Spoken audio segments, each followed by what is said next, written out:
नमस्कार, स्वराज एक्सप्रेस के खास प्रोग्राम जनता मांगे जवाब में आपका स्वागत है। आपके साथ मैं हूं एसपी त्रिपाठी। हमारे देश की सियासत में आज भी जब कभी बीफ शब्द गूंजता है तो सियासतदानों के कान खड़े हो जाते हैं। दरअसल मौजूदा समय में देश की राजनीतिक परिस्थितियों में बीफ खाना अपराध माना जा रहा है। ऐसे में जिस पर बीफ खाने का आरोप लगता है वो सियासत के निशाने में भी आ जाता है।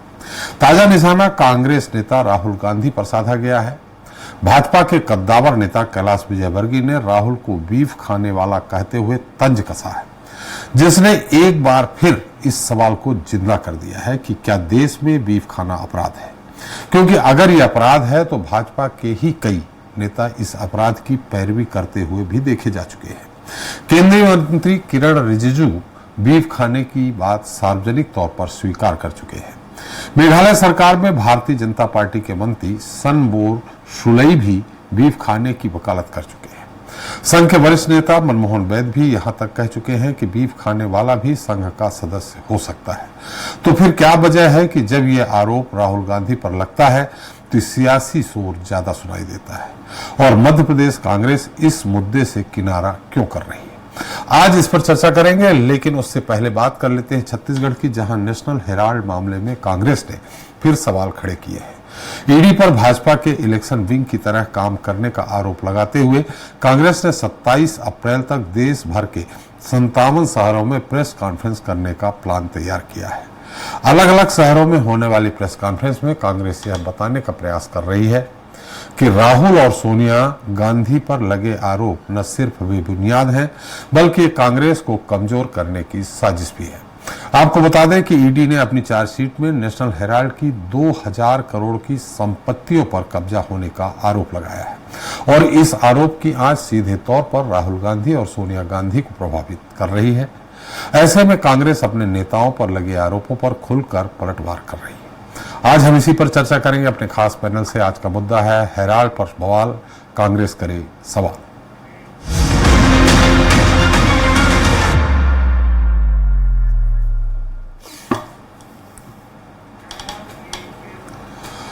नेशनल हेराल्ड मामले में कांग्रेस के दो पूर्व अध्यक्ष सोनिया और राहुल गांधी के खिलाफ चार्जशीट दाखिल होने पर पार्टी सफाई पेश कर रही है। रायपुर में पार्टी का पक्ष रखने की जिम्मेदारी संभाली है कांग्रेस की राष्ट्रीय प्रवक्ता सुप्रिया श्रीनेत ने, जिन्होंने मीडिया से चर्चा के दौरान भाजपा को आड़े हाथों लिया। सुप्रिया ने दावा किया कि जो लोग भाजपा के खिलाफ सियासी लड़ाई लड़ रहे हैं उन पर फर्जी केस लगाए जा रहे हैं। उन्होंने ईडी और भाजपा के गठबंधन होने का भी आरोप लगाया। आज इसी पर चर्चा करेंगे, उससे पहले देख लेते हैं हमारी खास रिपोर्ट। नेशनल हेराल्ड मुद्दे पर देश भर में झूठ फैलाया जा रहा है। बीजेपी सरकार की यह कार्रवाई बदले की भावना से की गई है। राहुल और सोनिया गांधी पर दर्ज केस का मकसद कांग्रेस को चुनाव लड़ने से रोकना है। ये दावा कांग्रेस की राष्ट्रीय प्रवक्ता सुप्रिया श्रीनेत ने रायपुर में किया है। उन्होंने कहा कि नेशनल हेराल्ड मामले की चार्जशीट सिर्फ प्रोपेगेंडा है। बीजेपी के हर झूठ की कलई खुल चुकी है। एजेएल की इनकम उसकी है। एजेएल एक नए पैसे का प्रॉफिट यंग इंडियन को नहीं देता और यंग इंडियन अपने शेयर होल्डर्स को एक पैसा नहीं दे सकता। तो तीसरा झूठ कि राहुल जी या सोनिया जी या अन्य कोई खूब पैसा बना रहा है, वो सफेद झूठ है, क्योंकि वो पैसा बना ही नहीं सकते हैं। सुप्रिया श्रीनेत के दावे पर बीजेपी ने पलटवार किया है। भाजपा का कहना है कि मामला कोर्ट में लंबित है, लिहाजा प्रेस या जनता के बीच जाने के बजाय कांग्रेस को अपनी बात कोर्ट में ही रखनी चाहिए। अगर कांग्रेस के तर्क सही हैं, तो फिर कोर्ट से राहत क्यों नहीं मिल रही है? अगर आप सुप्रिया जी इतनी सारी बातें कह रही है, अगर उसमें सच्चाई है, तो जब राहुल गांधी जी सोनिया गांधी जी ने कोर्ट को कहा कि मामले को ही रद्द कर दीजिए, तो कोर्ट ने क्यों नहीं किया? तो कोर्ट जो कह रहा है क्या वो झूठ है और सुप्रिया जी वो जो कह रही है वो सच है? ये सुप्रिया जी तय करें और बताएं।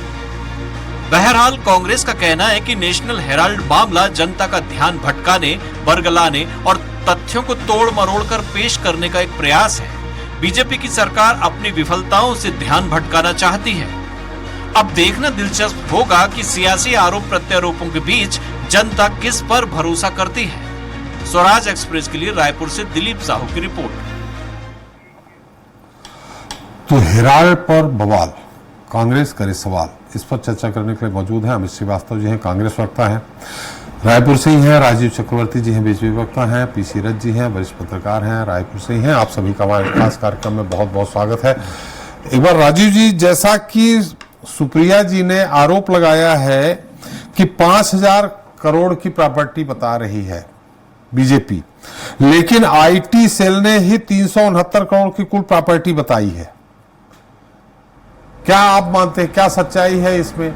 और दूसरा, जी जी जी उत्तर दीजिए, फिर मैं आगे सवाल देखिए जी देखिए, इसमें जब मामला न्यायालय में गया, सुब्रमण्यम स्वामी जी ने इस पूरे केस को उठाया, फिर हेराल्ड ने यंग इंडिया को अपने शेयर्स दिए, उसके शेयर को बेचे गए, वो कहते हैं कि पैसा नहीं है। कुल मिला के जब मामला न्यायालय में गया, जब सुब्रमण्यम स्वामी जी ने इस केस को फाइल किया और उसकी बहुत सारी पेशियां हुई और अंतोगत ये पाया गया कि इसमें वित्तीय अनियमितता हुई है। न केवल वित्तीय अनियमितता, बल्कि जो शेयर होल्डर्स थे, जो देश के लोगों को भी उसके शेयर थे, उसमें बहुत बड़ा एक घपला हुआ, जिसे हम सीधे शब्दों में कहें, आम भाषा में कहें। और जब ये मामला न्यायालय में चल रहा है, लंबित है, उसके बाद न्यायालय ने इसे, आज भी स्टैंड बाई है कोर्ट में। जब स्टैंड बाई है कोर्ट में, न्यायालय में लंबित है कोर्ट में, और अगर इसके लिए, चूंकि कांग्रेस पार्टी की कलई खुल चुकी है किस प्रकार से उस जमीन को लेकर रॉबर्ट वाड्रा जी डीएलएफ के साथ डील करते हैं, और डीएलएफ से डील करके उनके पास 550 करोड़ रुपए कहां से आते हैं, वो कहते हैं कि हेराल्ड का शेयर था, यंग इंडिया का शेयर था। तो तमाम बातें ये दिखलाती है कि इस मामले में दाल में काला ही नहीं साफ, पूरी की पूरी दाल काली है। अब उसमें कांग्रेस पार्टी जवाब दे रही है, जनता के बीच में जाके प्रेस कॉन्फ्रेंस कर रही है, लेकिन प्रेस कॉन्फ्रेंस करने के पहले उनको जो न्यायालय के जो संज्ञान है, जो न्यायालय ने टिप्पणियां की है, जिस मामले पे बेल दी है, तब उसमें कांग्रेस को यह भी स्पष्ट करना चाहिए कि हमने नहीं खाया मैया मैं नहीं माखन खायो, कहने से तो नहीं होगा। कहने को तो ये इनको कोर्ट में दलील पेश करनी पड़ेगी। कोर्ट ने जो मामले, जो बिंदुओं को लिखित किया, उस मामले में भी जनता को बताना पड़ेगा। हुई है, वित्तीय अनियमितता हुई है। जब किसी तरह का पैसे का लेन देन ही नहीं हुआ है तो वित्तीय अनियमितता कहां है? कैसे नहीं हुआ है साहब? इसको तो पूरा मामला सामने है। कैसे डीएलएफ को से जमीन वो खरीद लेते हैं, फिर उस जमीन को बेच देते हैं, वो कहते हैं पैसे का स्रोत यंग इंडिया का शेयर है। डीएलएफ कहां से आ गया? जनता जनार्दन जानती है। डीएलएफ कहां से आ गया राजीव जी? डीएलएफ कहां से आ गया? रॉबर्ट वाड्रा, राहुल गांधी, सोनिया गांधी, बिल्कुल इसमें डीएलएफ की मिसाल। डीएलएफ को जो जमीन वो खरीदे थे रॉबर्ट वाड्रा जी, उसमें उल्लेख है कि हमारे पास शेयर था यंग इंडिया का। बहुत सारी बातें हैं। देखिए, मामला न्यायालय में अंतोगत्वा न्यायालय में लंबित है, और न्यायालय में लंबित होने के बाद सुब्रमण्यम स्वामी जी की भी तमाम दलीलें हैं। थोड़ा दिखला दीजिए सुब्रमण्यम स्वामी जी ने किस प्रकार से स्पष्ट रूप से कहा है कि अब ऊपर पैसा नहीं, लेकिन अंदर जो पैसे का हुआ है और हवाला का जिक्र है। राजीव जी, आप नई चीज बता रहे हैं, डीएलएफ का उल्लेख है, इसमें तो कहीं नहीं है। इसमें तो एजेएल और इंडिया की बीच की बात है। गई थी रॉबर्ट वाड्रा के द्वारा। रॉबर्ट वाड्रा के द्वारा नहीं, मामला है, डीएलएफ का भी मामला है। डीएलएफ का मामला अभी प्रियंका जी को जो लपेटने की तैयारी में है, वो मामला उस पे है कि 2 करोड़ की पेंटिंग खरीदने का मामला है, जिसमें प्रियंका जी अभी सामने आने वाली हैं। डीएलएफ और वो अलग मुद्दा है। खैर, इसमें अमित जी बताएंगे। डीएलएफ हम आपके पास आते हैं। अमित जी, वित्तीय अनियमितता हुई है, ये राजीव जी कह रहे हैं। रहा सवाल, एक बात ये भी आई है सामने कि भाई कांग्रेस पार्टी लोन कैसे दे सकती है, एक राजनीतिक पार्टी लोन कैसे दे सकती है? 90 करोड़ आपने लोन दिया और फिर 50 लाख में ही पूरा लेकर के बाकी माफ कर दिया। देखिए, मैं अपने सारे सवालों का जवाब देने से पहले मुझे लगता है कि भाजपा के सम्मानित प्रवक्ता ने ही सारे जवाब दे दिए, और वो हाईली कंफ्यूज है। ही इज हाईली कंफ्यूज, और वो आज समझा नहीं पा रहे। मेरे काबिल मित्र, पता नहीं, मुझे समझ में नहीं आ रहा है कि वो 2-3 मैटर को एक साथ क्लब कर दिए हैं, और या तो बीजेपी कार्यालय से आज अच्छे से लिख के नहीं दिया गया, मुझे ऐसा लगता है। खैर, चलिए, आप अपनी बात बोलना नहीं आता, आपको गांठें खोलना नहीं आता, और मस्करी के सिवाय भाजपा का कुछ बोलना नहीं आता। कांग्रेस की कलाई खुल गई अमित जी। सुन लीजिए, आपने बोला ना, तो मैंने सुना ना। सब कुछ बोलना आता है जनता के। सुन लीजिए, आप बोलिएगा ना, पता है आपकी टर्न आएगी तो बोलिएगा। पार्टी में राजीव जी द्वारा स्थापित यंग इंडिया का आपने दोहन किया है। राजीव जी आपके पास आऊंगा, नहीं, फिर आप कुछ कह भी नहीं दीजिए। बोल रहे हैं। एक एक करके बोलेंगे तो जनता गांधी सुन जी पाएगी। की विरासत को लेके चलते हैं, गांधी जी की विरासत को बेच खाया आप लोगों ने। चलिए सीधी बात है। चलिए उस पे बात करेंगे। राजू जी आप उनकी बात आने दीजिए, फिर आप जो कहना बता दीजिएगा। जी अमित जी। देखिए, इसीलिए मैं कहता हूं कि भाजपा के लोगों को गांठें खोलना नहीं आता और मस्करी के सिवाय कुछ बोलना नहीं आता। लगातार मैं आपको बताना चाहता हूं, आपने एक प्रश्न किया, मैं आपको बता दूं कि 2012 में ये पूरा मैटर 2012 में ये पूरा मैटर गया था इलेक्शन कमीशन के पास, और इलेक्शन कमीशन ने ही कहा था कि ये इसमें कोई अनियमितता नहीं हुई है और निश्चित तौर पे आप इसमें सारा कुछ क्लीन चिट दिया था। और उसके बाद मैं अभी ये कह रहे थे सुब्रमण्यम स्वामी जी कोर्ट गए, ठीक है, गए, बिल्कुल सही है, लेकिन जब हमारे वकीलों ने उनसे क्रॉस करने का चाहा तो वो क्यों जाके उस पर स्टे ले लिए कि मैं बयान नहीं दूंगा करके। अगर आप इतने पाक साफ थे, आपके पास इतने सारे डॉक्यूमेंट थे, प्रमाण थे, साक्ष्य थे, और आप कहते थे कि इसमें इन्वॉल्व हैं ये लोग, तो फिर आप बयान देने से क्यों घबरा रहे हैं? आप क्रॉस करवाने से क्यों घबरा रहे हैं? आपने क्यों उस पर स्टे लिया? आप मुझको बताइए, अगर आप इतने पाक साफ थे तो। अब मैं बताता हूं कि देखिए एक्चुअली ये है कि ये प्रतिशोध और उत्पीड़न की राजनीति इस देश में चल रही है त्रिपाठी जी, और लगातार जिस प्रकार से ईडी का दुरुपयोग किया जा रहा है। और अभी राजीव जी कह रहे थे कि जो गलत करेगा उसको सजा मिलेगी। मैं बड़ी विनम्रता के साथ आपसे पूछता हूं, प्रधानमंत्री जी ने कहा था 70,000 करोड़ का घोटाला महाराष्ट्र में अजीत पवार जी ने किया है और आप उनको डिप्टी सीएम बना दिए, कब कार्रवाई होगी? उनकी 1,000 करोड़ की संपत्ति आपने लौटा दिया। मतलब कहते हैं ना राजीव जी, त्रिपाठी जी, इनके यहाँ एक कोटेशन अब इस देश में चल पड़ा है कि झूमते हैं नाग सारे जाने कैसी बीन है, इनका ना कोई ईमान है ना दीन है, और जो भी जाता है वो धुल के निकलता है। अरे साहब, ये भाजपा पार्टी है या वो वॉशिंग मशीन है? मतलब आपके यहाँ कोई मिल जाए तो आप उसको मिस्टर क्लीन बना देते हैं, उसकी प्रॉपर्टी दे देते हैं। ये इस देश में नहीं चलेगा। अमित जी नेशनल हेराल्ड के मामले में अजीत पवार जी का मामला नहीं है, जो उन्होंने कहा वित्तीय अनियमितता एक, दूसरा 90 करोड़ आप लोन देते हैं पार्टी फंड में, कांग्रेस को पार्टी फंड मिला कहां से? चंदा लिया होगा, उसमें आप 89 करोड़ 50 लाख माफ कर देते हैं। कांग्रेस पार्टी इतनी रिच हो गई।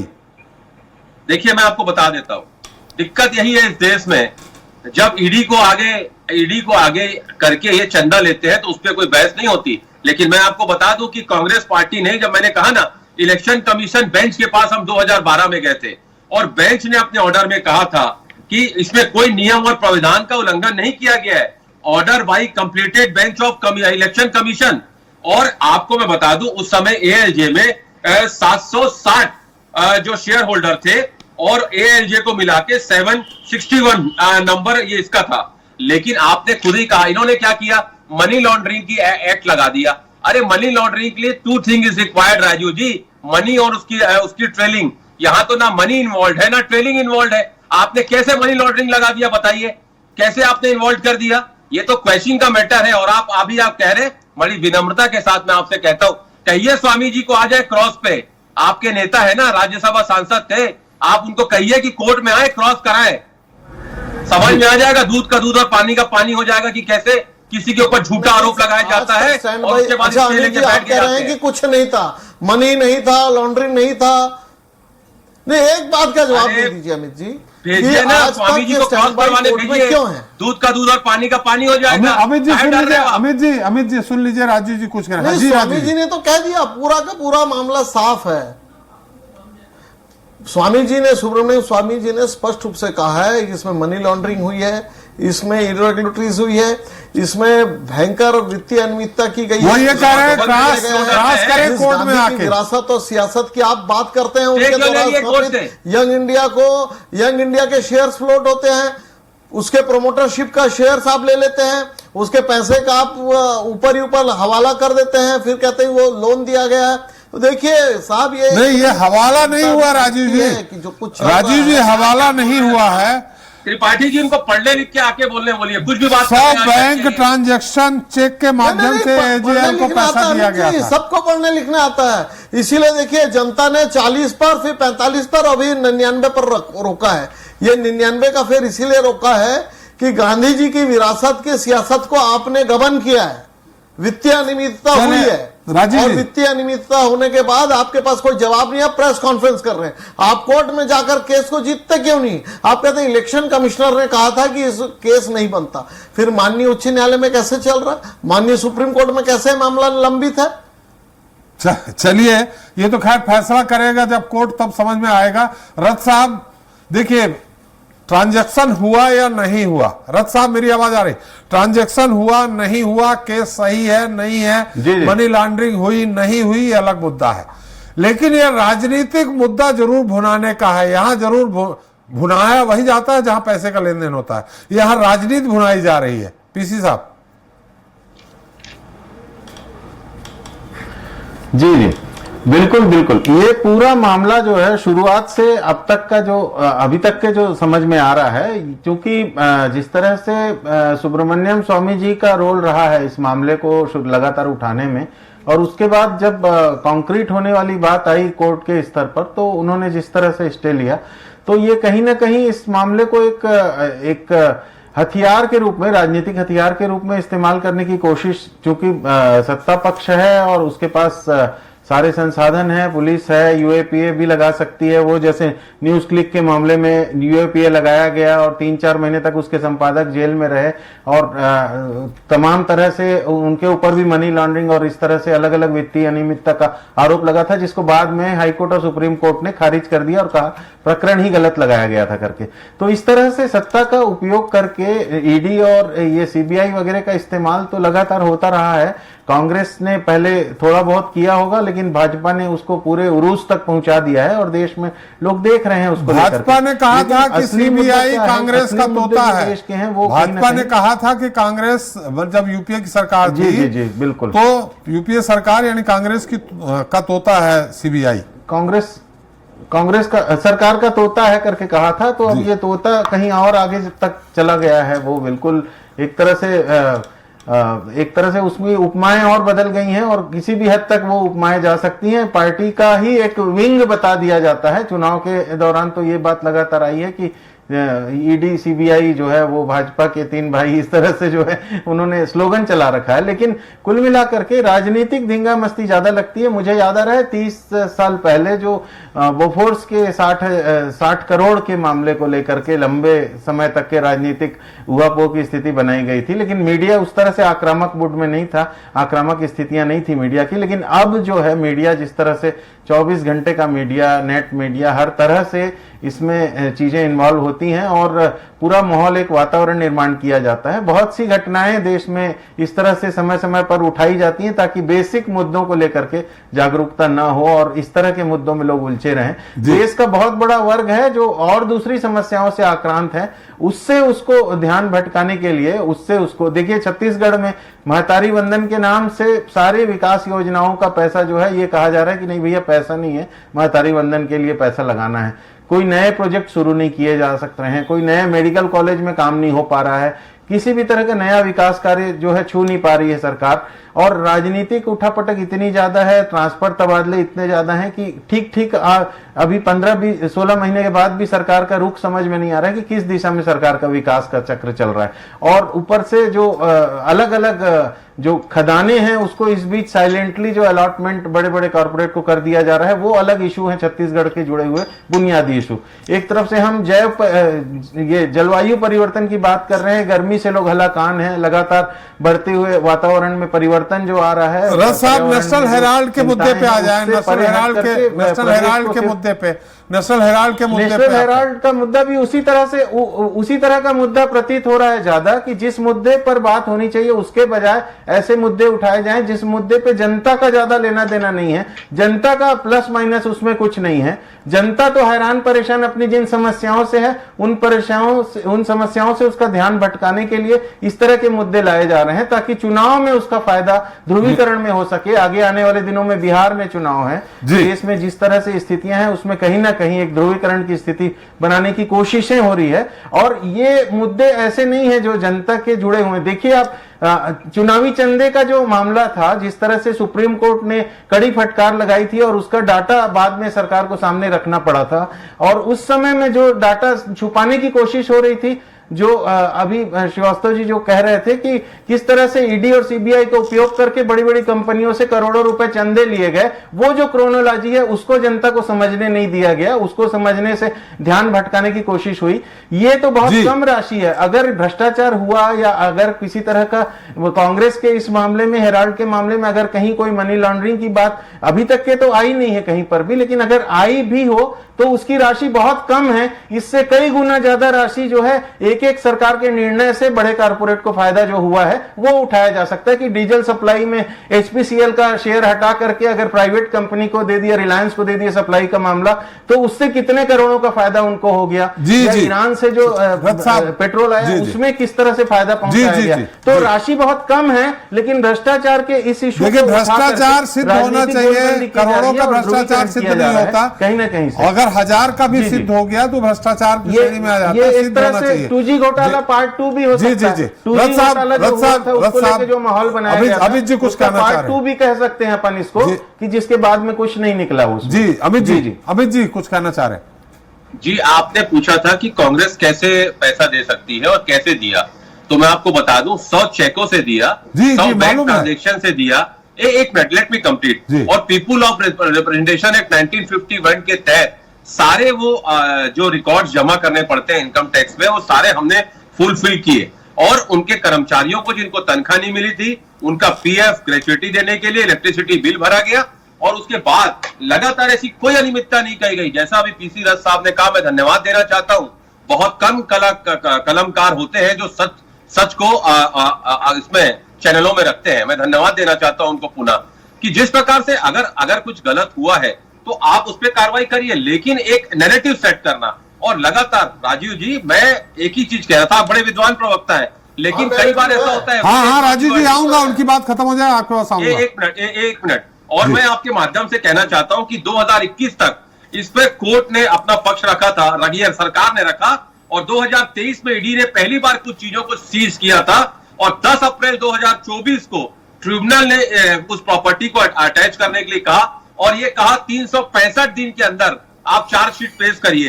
तो एकदम 365 दिन जब हुए, 9 अप्रैल 2025 को चार्जशीट दायर किया गया। और मैं फिर कहना चाहता हूं, ये किसी की इमेज को टर्निश करने के लिए, किसी की इमेज को खराब करने के लिए लगातार केंद्र में बैठी हुई सरकार षड्यंत्र कर रही है, डेमोक्रेसी को खत्म कर रही है। और लगातार लोग कहते हैं इस देश में लोकतंत्र की हत्या निरंतर जारी है क्योंकि बीजेपी लोकतंत्र की हत्यारी है। चलिए राजीव जी, साथ में हमारा एक सवाल है जो अभी अमित जी ने नहीं कहा कि बिहार चुनाव सामने है। और अमित जी का जवाब दूंगा। हाँ, इंडिया इज इंदिरा। अगर अरे मेरा सवाल तो सुन लीजिए। एक सेकेंड, हमारा नहीं, आप ही के पास आएंगे, आप ही को बोलना है। आप ही के पास आएंगे, आप ही के पास बोलना है। फोर्स में कुछ नहीं था। बिहार चुनाव है, इसमें ध्यान भटकाने के लिए कहा किया जा रहा, ऐसा कांग्रेस का आरोप है। कवच रक्षी कौन था, विंचड्डा कौन था? अरे मतलब यानी जो कुछ था सब हवा हवाई था। इन्हीं गांधी परिवार पाक साहब। देश में अगर गांधी परिवार और कांग्रेस नहीं है तो देश में लोकतंत्र खत्म है। देश में ये जो नैरेटिव गढ़ा जा रहा है साहब, राहुल गांधी जी जाके बोल रहे हैं हेराल्ड केस में देखिए कैसे कोर्ट ने कर दिया।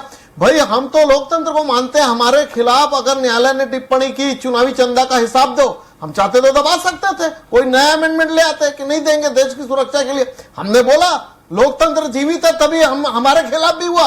लेकिन ये तो ऐसा हो गया कि कांग्रेस पार्टी की चाटुकारिता, गांधी परिवार की चाटुकारिता की पराकाष्ठा कि जो कुछ हो रहा। अरे गांधी परिवार जब कांग्रेस के रिजीम में एग्जिम पॉलिसी, आयात निर्यात पॉलिसी बजट के पहले बता दिया जाता था उद्योगपतियों को, वो समय भूल गए। और आज ये स्थिति होगी भाई साहब, एकदम आपातकाल आ गया। कांग्रेस ने आपातकाल लगाया देश में, प्रेस की बिजलियां काटी, कांग्रेस ने का गला घोटा। तो ये जो पॉलिसी थी, हमने इस दौर में फैसले निकाले देखे हैं, फैसला तथ्य के ताकीद के हवाले देखे हैं। सारी चीजें आप हमको नैतिकता का पाठ मत पढ़ाइए। डोमेन में उपलब्ध है। कॉर्पोरेट मित्रों के लिए काम करने वाले लोग हमसे सर्टिफिकेट लेने जा सकता नहीं है। अभी श्रीवास्तव साहब आप बोल रहे थे कि दी गई 4 याचिकाएं हैं जिसमें आपने उन कर्मचारियों का गला घोटा। उनके बहुत सारे कर्मचारी थे, उनका पैसा नहीं दिया गया। कहा गया था जब हम बेचेंगे, बेचकर पूरा पैसा 10 जनपद चला गया। अब आप किसको कहते हैं बेच के? कौन घपला किसको लेके बेच गए के? थे? अरे घपला तो आपके ऐसे ही नेता होता लेके है गए थे कि 10 कागजों जनपद, में कुछ नहीं है, कुछ भी बैठ के अंदर में आरोप घपला लगाते हो हो, गया। कोई प्रूफ है? किसको आप लेके कौन गए सी थे, प्रॉपर्टी आप बेच लेके गए के? थे। नहीं, आपके नेताओं ने कुछ भी घपला बात किया करते हो। और तभी वो विदेशों में जाकर देश के खिलाफ कर रहे हैं, लोकतंत्र खत्म हो गया है देश में। राजीव संविधान जी, ये खत्म तो हो गया बता है। दीजिए, कौन गांधी सी परिवार प्रॉपर्टी है तो बेची? संविधान है। कौन सी प्रॉपर्टी अरे ऐसा बेची? लोकतंत्र नहीं चाहिए। कौन सी प्रॉपर्टी बेच के 10 जनपद चला गया? ये लेके गए थे या इनके नेता लेके गए थे, ये भी पूछ लीजिए 10 अरे जनपद। वो तो शेयर बेचा उन्होंने, ऊपर ही ऊपर शेयर बेचा उन्होंने हेराल्ड का, और उसमें अंदर कुछ है बाहर कुछ है। देखिए पूरा सब कुछ उपलब्ध है। सुब्रमण्यम स्वामी जी ने भी जो याचिका दायर की, आज तक उसका जवाब नहीं दिए हैं। वो बेल पर शेयर है, होल्डर आज तक सोनिया जीते जी, नहीं है। राहुल जी, आस्कर फर्नांडिस, मोतीलाल अरे वोरा, बेचे ये हैं। साहब, अरे भाई, सेक्शन 25 के तहत कंपनी है, not a profitable company. Motilal कोई ले वोरा ही नहीं जब सकते शेयर, कोषाध्यक्ष बेच थे। नहीं सकते, किराए का पैसा ले नहीं नॉन सकते। प्रॉफिटेबल कंपनी ने कैसे शेयर बेचा? जी, वही तो मैं कह रहा हूं, कुछ हुआ अरे ही नहीं साहब, है। कुल मिलाकर सुप्रिया सुनील जी अगर यहां आती है तो कांग्रेस की कलई नहीं। कांग्रेस ने जो भ्रष्टाचार किया देश के ऊपर, कांग्रेस ने बोफोर्स तोप की दलाली की, विन चड्डा से लेकर कोयत्रोची इनके कौन थे। आप अगर ये कहे कि नहीं अभी लोकतंत्र खत्म हो गया, पहले बड़ा सुंदर लोकतंत्र था, आपातकाल वो सुंदर कांड था, तो ऐसा नहीं होता साहब। आपातकाल जो कांग्रेस ने लगाया, जो प्रेस के ऊपर सेंसरशिप लगाई, जिस प्रकार से कांग्रेस ने घपला किया, लगातार फालतू शब्दों का प्रयोग मत करिए। नहीं, आज तो आप संविधान बचाओ दिवस भी मना रहे हैं। कौन सा संविधान खत्म हो गया? आपकी सरकारें रहती है तो चुनाव आयोग सही रहता है। आपकी सरकार अगर चुनाव में हार जाती है तब क्या? शुभेंदु अधिकारी, आप ही कहते थे ना नावदा सावदा में आपका आरोपी है, क्यों ले लिए नेता प्रतिपक्ष बना दिए? तब चुनाव प्रणाली ठीक है। असम के मुख्यमंत्री को लेकर क्यों मुख्यमंत्री बना दिए? आप तो कहते थे आरोपी है, भ्रष्टाचारी है। विदेश में मतलब भाजपा में चले जाए तो सब ठीक है। हॉल किराए में लेकर जो छिद्रान्वेष कर रहे हैं देश के प्रति, चुनाव आयोग के प्रति, संवैधानिक संस्था। चलिए हमारा समय समाप्त हो गया है। सच भी ना बोले आदमी आपके राज में। प्रेस कॉन्फ्रेंस डरते कर हैं रहे क्या हैं। हम लोग आपसे? चलिए। अंग्रेजों से नहीं डरे तो आप संघियों से क्या डरेंगे? चलिए हमारा समय समाप्त हो गया है। बात नहीं, वही तो है, खुला लोकतंत्र है। अरे कोई किसी घबराहट से नहीं है, डरता है। राहुल खुला गांधी जी के नाम से लोकतंत्र घबराहट है, आपकी बीजेपी तरह को का डरती बात है। नहीं लगाते। पहले सीट ले लिया, कोर्ट ने वापस कर दिया। चलिए समय, फिर घर राजीव भेज जी दिया। बहुत बहुत धन्यवाद घबराते आपका, हो, राहुल अमित जी गांधी के आपका नाम से भी, फोबिया है, रथ साहब आपका भी, रथ साहब टिप्पणी लेनी थी लेकिन समय समाप्त हो गया है। आपका भी बहुत बहुत धन्यवाद, हमारे साथ चर्चा में शरीक हुए, अपना समय दिया। तो आज हमने चर्चा की नेशनल हेराल्ड मामले की, जिसमें सीधे तौर पर राहुल और सोनिया गांधी पर मनी लॉन्ड्रिंग के आरोप लग रहे हैं। हालांकि इन आरोपों को कांग्रेस बदले की कार्रवाई कहते हुए गंभीर आरोप लगा रही है, लेकिन मामला अदालत में है जहां ईडी को अपने आरोप साबित करने होंगे। वहीं कांग्रेस को भी अपना पक्ष रखने का पूरा समय मिलेगा, लेकिन उससे ठीक पहले इस मामले को लेकर कांग्रेस और भाजपा आमने सामने आ गए हैं। एक तरफ भाजपा ने राहुल और सोनिया गांधी को घेरने में कोई पोर कसर नहीं छोड़ी है, तो दूसरी तरफ कांग्रेस भी जनता के सामने पूरे दमखम के साथ अपनी सफाई पेश कर रही है। बहरहाल इस मामले में अदालत की कार्रवाई पर पूरे देश की नजर रहेगी।